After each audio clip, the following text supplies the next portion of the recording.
अस्सलाम वालेकुम students, how are you? I hope you are fine. Next जो हम डिस्कस करने जा रहे हैं वो हमारा टॉपिक एफ है ह्यूमन फिजियोलॉजी का। तो इसमें जो हमारा फर्स्ट पोर्शन है वो है about the male reproductive system, जिसमें हम मेल रिप्रोडक्टिव सिस्टम का जो स्ट्रक्चर है और जो फंक्शन है, कुछ एसोसिएटेड फंक्शंस उसको जो है वो डिस्कस करेंगे। तो जैसे कि हमने डिस्कस करना है मेल रिप्रोडक्टिव सिस्टम, तो एक इमेज जो है वो भी आपके सामने जो है वो शो हो रही है। सबसे पहले हम जो है वो थ्योरेटिकली उसको डिस्कस कर लेते हैं। जो मेल रिप्रोडक्टिव सिस्टम है, क्योंकि हमने इसकी जो सारी बात जो इस पे करनी है वो हमने एमडीकेट पॉइंट ऑफ व्यू से करनी है कि कौन सी इंपॉर्टेंट जो क्वेश्चंस है वो इसमें से पूछे जा सकते हैं, ठीक है। तो उसी चीज़ को देखते हुए हम बात करेंगे। जैसे कि ऑलरेडी हम जानते हैं कि जो मेल रिप्रोडक्टिव सिस्टम है, मेजॉरिटी ये है कि ये 2 पार्ट्स पे जो है वो कंसिस्ट होता है। It is consist of 2 main parts, जिसमें एक जो फर्स्ट पोर्शन है वो है एक्सटर्नल जेनिटेलिया,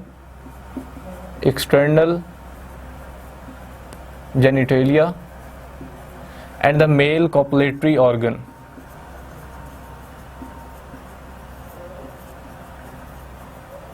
ठीक है जी, ये हमारे इसके 2 पोर्शंस हैं मेल रिप्रोडक्टिव सिस्टम के, जिसमें एक है एक्सटर्नल जेनिटेलिया और जो सेकंड है वो है कॉपुलेटरी ऑर्गन।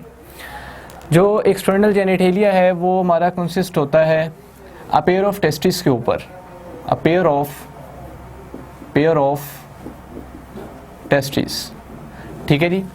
और जो कॉपुलेटरी ऑर्गन है वो है हमारा पेनिस, ठीक है जी। ये 2 पार्ट्स हैं, जिसमें एक्सटर्नल जेनिटेलिया ये पेयर ऑफ टेस्टिस, ठीक है, और इसके बाद कॉपुलेटरी ऑर्गन पेनिस। मेन जो रोल है वो इनका है, टेस्टिस जो है ये प्रोड्यूस करते हैं स्पर्म, ठीक है जी। स्पर्म प्रोडक्शन में जो रोल है वो टेस्टिस का है, और स्पर्म को ट्रांसफ़र करना इनटू द फीमेल वेजाइना वो काम है पेनिस का, ठीक है जी। यानी कि जो स्पर्म है, स्पर्म को ट्रांसफ़र करना होता है into vagina of the female, तो ये रोल जो है ये कॉपुलेटरी ऑर्गन पेनिस का है, ठीक है जी। तो अब हम ये देख लेते हैं कि ये सारा जो प्रोसेस है ये किस तरह से होता है, कि ये दोनों पार्ट्स अपने किस तरह से फंक्शन जो है वो परफॉर्म करते हैं, राइट। अगर सबसे पहले आप ये इमेज देखें तो इसमें आपको ये सारा जो फंक्शन है वो किस तरह से ये स्ट्रक्चर जो आपको शो हो रहा है, जिसमें अगर आप ये देखें तो ये टेस्टिस है, ठीक है, और उससे आगे सारी एसोसिएटेड जो ट्यूब्यूल्स हैं वो निकल रही हैं। अब मैं आपको ये बता देता हूँ कि ये सारा फंक्शन और स्ट्रक्चर किस तरह से है। लाइक अगर आप टेस्टिस की बात करें तो टेस्टिस जो है इसके ये हैंग्ड होते हैं बॉडी के बिलो, और इनके ऊपर कवरिंग होती है जिसे हम नाम देते हैं स्क्रोटम का। लाइक जैसे ये जो कवरिंग है, इसको हम नाम देते हैं स्क्रोटम का।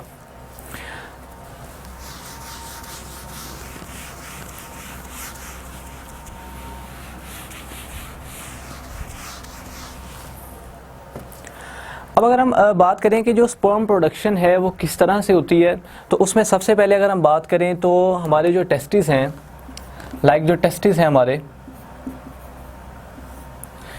क्योंकि टेस्टिस जो हैं ये एक्सटर्नल जेनिटेलिया हैं, तो टेस्टिस जो हैं इनके अंदर प्रेजेंट होती हैं सेमिनिफरस ट्यूब्यूल्स।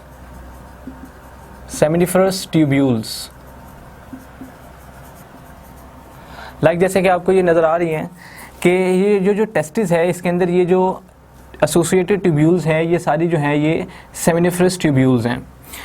ये सेमिनिफरस ट्यूब्यूल्स जो हैं इनके अंदर पाए जाते हैं जर्मिनल एपिथेलियल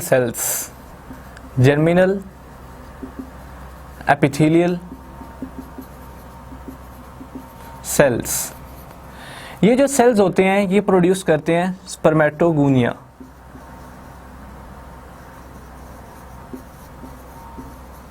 ठीक है जी। यानी कि इन सेल से आगे जो है वो स्ट्रक्चर जो बनता है वो बनता है स्पर्मेटोगोनिया। अब ये जो स्पर्मेटोगोनिया है ये प्रेजेंट तो यहाँ पे ही होता है, ये अपने साइज़ में इंक्रीज़ होता है और डिफरेंशिएशन का प्रोसेस इसमें आता है, ठीक है।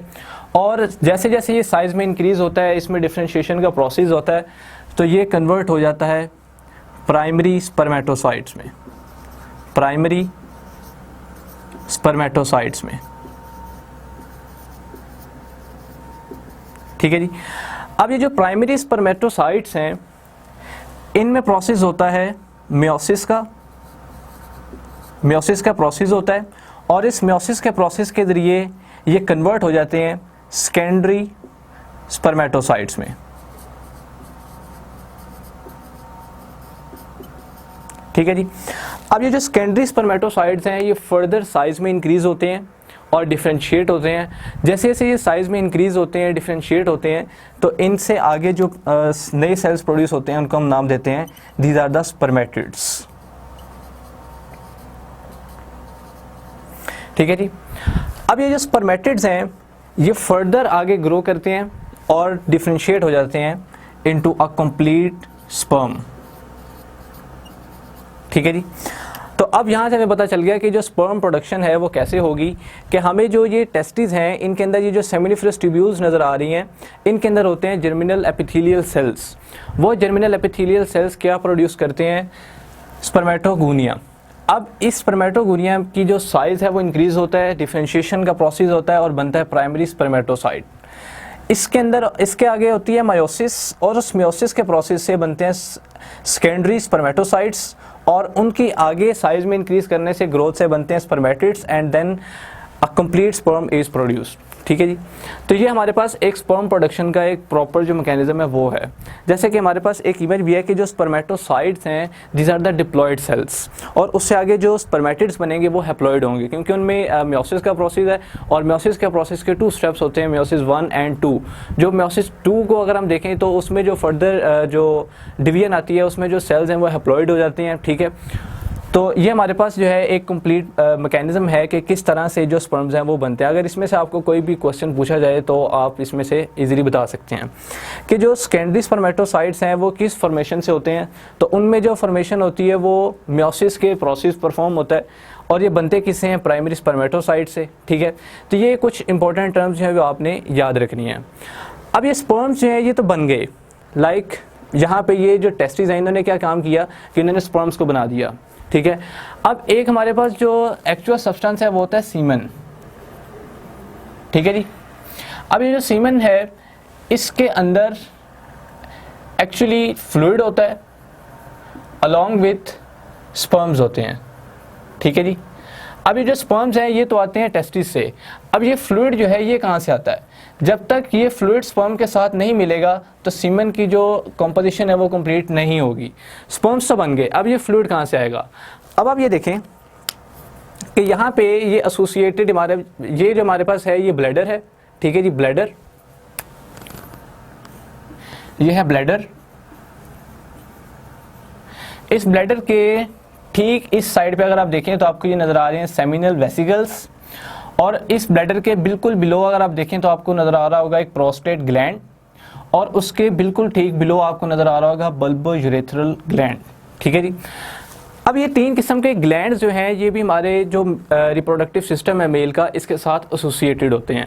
अब इनका काम क्या होता है कि इन्होंने सिक्रीशंस प्रोड्यूस करनी होती हैं। लाइक अगर हम सबसे पहले बात करें जो प्रोस्टेट ग्लैंड है इसकी,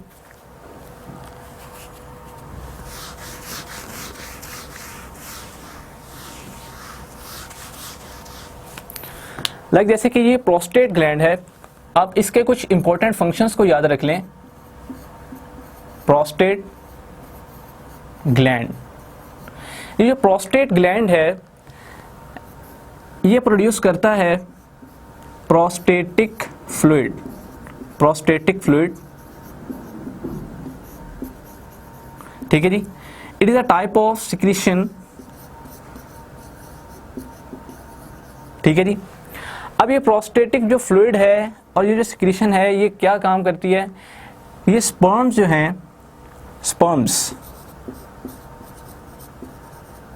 उनको, ये स्पर्म्स को, ये जो प्रोस्टेटिक फ्लूइड है ये स्पर्म्स की किस तरह से हेल्प परफॉर्म करते हैं उनको अगर आप देखें तो एक तो ये है कि ये नरिशमेंट का काम करते हैं, स्पर्म्स के लिए नरिशमेंट का काम करते हैं। दूसरा ये कि प्रोटेक्शन प्रोवाइड करते हैं, प्रोटेक्शन प्रोवाइड करता है ये फ्लूइड और लुब्रिकेशन प्रोवाइड करता है। ठीक है जी। ये काम होता है प्रोस्टेटिक फ्लूइड का। तो प्रोस्टेट ग्लैंड जो है ये प्रोस्टेटिक फ्लूइड जो है उसको सिक्रीट करता है और इस सिक्रीशन से जो स्पर्म्स हैं उनको क्या हेल्प मिलती है? एक तो ये कि नरिशमेंट उनकी जो है वो प्रॉपर वे में परफॉर्म होती है इस फ्लूइड से, प्रोटेक्शन रहती है और लुब्रिकेशन रहती है, ठीक है, ताकि वो इजीली फ्लो कर सकें। इसके अलावा नेक्स्ट अगर हम देखें तो ये बल्बो यूरेथ्रल ग्लैंड है, ये क्या काम करता है?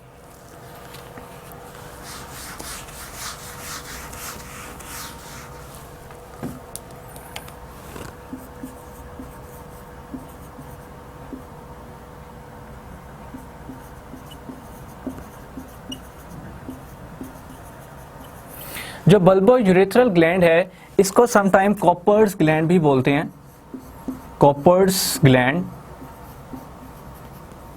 ठीक है जी। इसका काम क्या है? ये 2 वेज में अपना फंक्शन परफॉर्म करता है। सबसे पहले इसका फंक्शन ये है कि अगर हम इनिशियली इसके बारे में देखें तो ये है क्या, तो it is a type of exocrine gland, exocrine gland है, ठीक है जी, एक्सोक्राइन ग्लैंड। एक ग्लैंड होता है एंडोक्राइन और एक होता है एक्सोक्राइन, तो ये जो है ये एक्सोक्राइन ग्लैंड है। इसके अलावा अगर हम देखें तो इसके जो इंपॉर्टेंट फंक्शंस हैं वो क्या हैं? ये भी फ्लूइड सिक्रीट करता है, फ्लूइड सिक्रीट करता है, ठीक है जी। अब ये जो फ्लूइड है इससे 2 आगे फंक्शंस परफॉर्म होते हैं, वो क्या? फर्स्टली ये होता है कि जो मेल का ये जो आपको यूरेथ्रा नज़र आ रहा है, ये ओपनिंग जो होती है, ठीक है, जो मेल पेनिस है इसमें जो ओपनिंग है ट्यूब वो यूरेथ्रा है। तो ये जो यूरेथ्रा है इसको लुब्रिकेट करना काम है, लुब्रिकेट द यूरेथ्रा, ठीक है जी। यानी कि ये फ्लूइड जो है जो प्रोड्यूस होता है इन ग्लैंड से, ये क्या करता है कि जो यूरेथ्रा है उसको लुब्रिकेट करता है, यानी कि ये जो आपको ओपनिंग नज़र आ रही है इसको लुब्रिकेट करता है। लुब्रिकेट क्यों करता है? क्योंकि जब स्पर्म्स ने इससे पास आउट होना है तो जो फ्रिक्शन है वो रिड्यूस हो जाए, ठीक है। तो फ्रिक्शन को रिड्यूस करने के लिए जो ये बल्बो यूरेथ्रल ग्लैंड है वो फ्लूइड सिक्रीट करता है, और वो फ्लूइड क्या करता है कि यूरेथ्रा में जो लुब्रिकेशन है वो प्रोवाइड करता है। इसके अलावा और क्या काम है बल्बो यूरेथ्रल ग्लैंड का, और क्या काम है वो ये है नेक्स्टली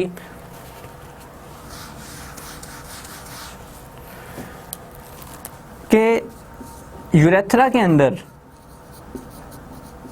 यूरेथ्रा में समटाइम्स ये होता है कि एसिडिक यूरिन की कुछ अमाउंट जो है वो बची रहती है, एसिडिक यूरिन, ठीक है जी। तो ये जो एसिडिक यूरिन है इसको न्यूट्रलाइज करना भी काम है किसका? ये जो बल्बो यूरेथ्रल ग्लैंड है या इसे हम कॉपर्स ग्लैंड भी बोलते हैं, दूसरा इसका इंपॉर्टेंट फंक्शन क्या है कि यूरेथ्रा के अंदर सम अमाउंट ऑफ यूरिक जो एसिडिक यूरिन प्रेजेंट है अगर, तो उसको न्यूट्रलाइज कर देना भी किसका काम है? इसका बल्बो यूरेथ्रल या कॉपर्स ग्लैंड का। तो ये आपने इसके जो इंपॉर्टेंट फंक्शंस हैं उनको याद रखना है, ठीक है। इसके अलावा अगर हम देखें तो ये जो सेमिनल वेसिकल्स हैं ये भी फ्लूइड प्रोड्यूस करती हैं, और ये तमाम जो ग्लैंड्स हैं इनका एक ही फ्लूइड जो बनता है वो मिलता है स्पर्म के साथ, और से फिर हम कलेक्टिवली कहते हैं दीज आर द सीमेन।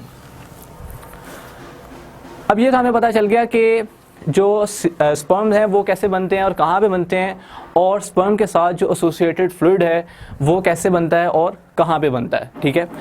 अब हमने ये देखना है कि जो इजैकुलेशन का प्रोसेस है वो किस तरह से परफॉर्म होता है।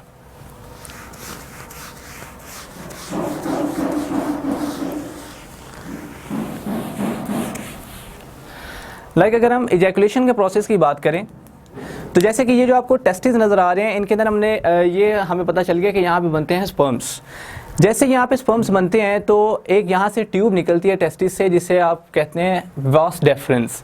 ये वास डेफरेंस जो है ये स्पर्म डक्ट है, इसके ज़रिए स्पर्म जो है वो पास आउट होते हैं और ब्लैडर से गुजरते हुए जो यहाँ पे ये एसोसिएटेड ग्लैंड्स हैं यहाँ तक पहुँचते हैं। अब आप ये देख रहे हैं कि ये जो ट्यूब है वास डेफरेंस ये पहुँच रही है यहाँ तक, और यहाँ पर एसोसिएटेड है ये ग्लैंड्स जिसमें सेमिनल वेसिकल ग्लैंड्स और प्रोस्टेट ग्लैंड भी एसोसिएटेड है और बल्बो यूरेथ्रल ग्लैंड। अब ये सारे ग्लैंड जो है ये ओपन होते हैं इस ट्यूब के अंदर क्योंकि ये स्पर्म डक्ट है। यहाँ पे अगर आप देखें तो ये आपको नज़र आ रहा होगा इजैकुलेटरी डक्ट।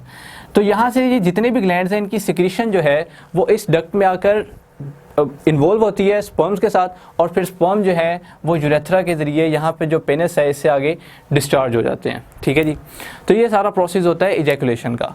अब ये जो हमारे पास वास डेफरेंस हैं, इसके अंदर जो है बहुत सी यानी कन्वर्जन्स होती हैं जिसे हम नाम देते हैं एपिडिडमस का। ठीक है, ये जो आपको ये वास डेफरेंस नज़र आ रही है इसके साथ ऊपर एसोसिएटेड, तो ये वास डेफरेंस ही वो है जिसे हम स्पर्म डक्ट कहते हैं, जो कि टेस्टिस से स्पर्म को ट्रांसफ़र करती है यूरेथ्रा में, और यूरेथ्रा से आगे फिर स्पर्म जो है वो डिस्चार्ज हो जाते हैं। तो ये मेन जो है वो प्रोसेस होता है।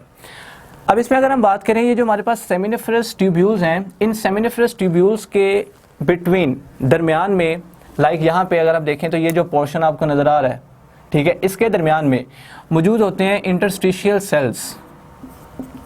इंटरस्टिशियल सेल्स, ये इंटरस्टिशियल सेल्स क्या करते हैं कि एक हार्मोन प्रोड्यूस करते हैं, हार्मोन प्रोड्यूस करते हैं। ठीक है जी, ये हार्मोन कौन सा होता है? This hormone is known as the testosterone hormone. Testosterone hormone, ये हार्मोन जो है इसकी जो नेचर की अगर हम बात करें तो ये नेचर जो है इसकी वो स्टेरॉयड है। It is a type of steroid hormone. ठीक है जी, और ये हार्मोन क्या करता है कि ये स्पर्म प्रोडक्शन को इंक्रीज करता है, स्पर्म प्रोडक्शन को इंक्रीज करता है। ठीक है जी, तो अगर आपसे ये पूछा जाए कि जो टेस्टोस्टेरोन हार्मोन है ये प्रोड्यूस कहाँ पे होता है, तो वो सेमिनिफरस ट्यूब्यूल्स के बिटवीन जो इंटरस्टिशियल सेल्स हैं उनमें, उनसे प्रोड्यूस होता है।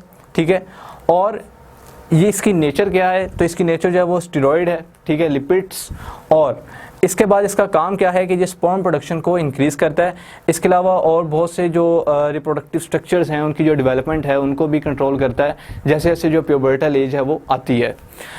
तो ये हमारा जो था एक कंप्लीट टॉपिक था जिसको हमने डिस्कस किया, जिसमें हमने डिस्कस करना था मेल का जो स्ट्रक्चर, रिप्रोडक्टिव सिस्टम का जो स्ट्रक्चर और फंक्शन है उसको हमने डिस्कस करना था। तो ये एसोसिएटेड जितने भी इसके साथ ग्लैंड्स हैं इनको हमने जो है वो डिस्कस कर लिया कि स्पर्म्स किस तरह से जो है वो बनते हैं और कैसे जो सारा इनका जो पाथवे है किस तरह से इनमें जो सिक्रीशंस हैं वो इन्वॉल्व होती हैं, और फिर फर्दर जो मेल का जो कॉपुलेटरी ऑर्गन पेनिस इससे आगे डिस्चार्ज हो जाते हैं। ठीक है, तो ये हमने जो है वो हमारा टॉपिक यहाँ पे कंप्लीट हो गया। Okay, thanks.